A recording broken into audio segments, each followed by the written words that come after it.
ধুর, হচ্ছেই না। এই লালটা এখানে দিলে। উফ, আমি আর খেলবই না। কি হলো রুকুকান? তোমার এই সুপার টাওয়ার কি আবার ভূমিকম্পে ভেঙে গেল? আপু, তুমি হাসবে না। আমি কিছুতেই বুঝতে পারছি না এই বড় অংশটা কোথায় বসবে। আমার মাথায় কিচ্ছু আসছে না। কি নিয়ে ঝগড়া হচ্ছে দুই বোনের?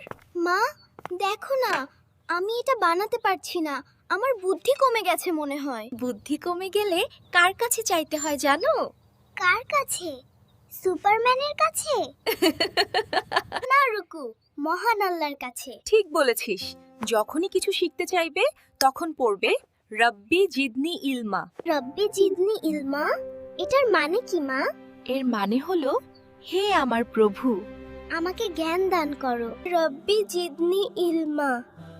আল্লাহ, প্লিজ আমাকে বুদ্ধি দাও। বন্ধুরা, তোমরাও পড়ার সময় বলবে রব্বি জিদনি ইলমা। বন্ধুরা, ভিডিওটি ভালো লাগলে লাইক, কমেন্ট, সাবস্ক্রাইব, শেয়ার করতে ভুলবে না।